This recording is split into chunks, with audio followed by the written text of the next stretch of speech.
for their faith. So just remember that. Okay? Just fucking remember that shit, dude. Okay?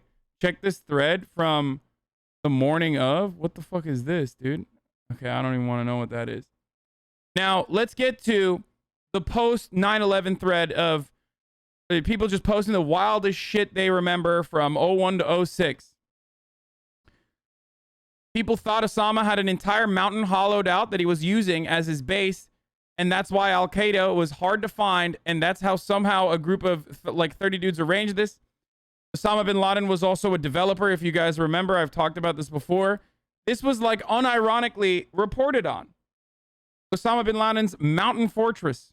The complex of caves at Tora Bora is carved 1,150 feet into a 13,000-foot mountain and can accommodate up to 1,000 people. Like, these motherfuckers were doing Minecraft shit, dude.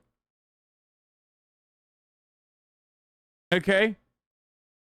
Hydroelectric power is generated from the mountain streams. Complex includes offices, bedrooms, and communal rooms. Secret exits to complex site are guarded by steel doors and are booby-trapped. Okay? Caves are cut deep inside the mountain to avoid the possibility of detection by thermal sensing equipment. I love you, Hassan. Valleys leading to the caves are heavily guarded by militiamen. Exits are hidden behind rocks and mud walls. System of ventilation ducts bring air into the caves and provide alternative exits.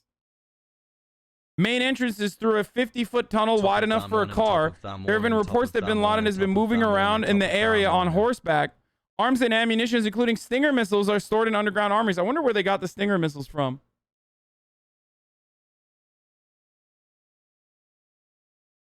Slay King. Yeah, they were mining for diamonds down there. They say don't ever mine in Minecraft, don't dig down, but you know, we did. Now, this was a really funny thing that I remember personally from the time.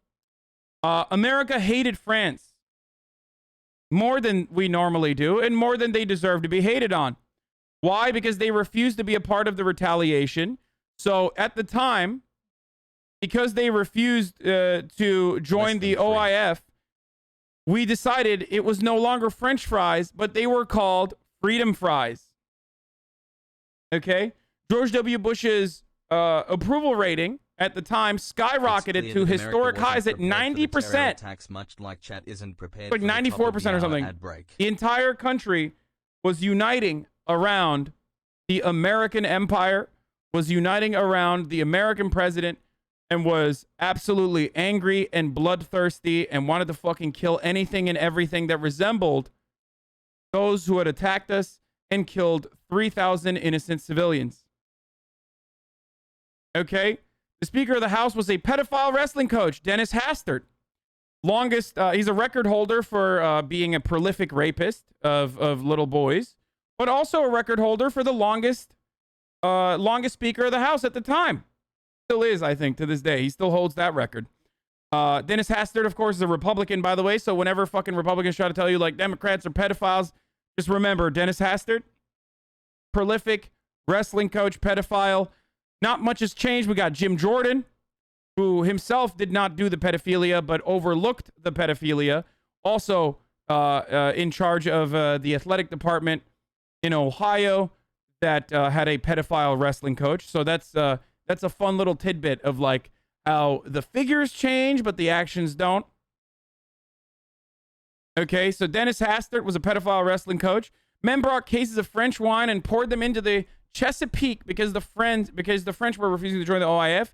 We created freedom barricades, protest pens, and free speech zones to make normal people feel good.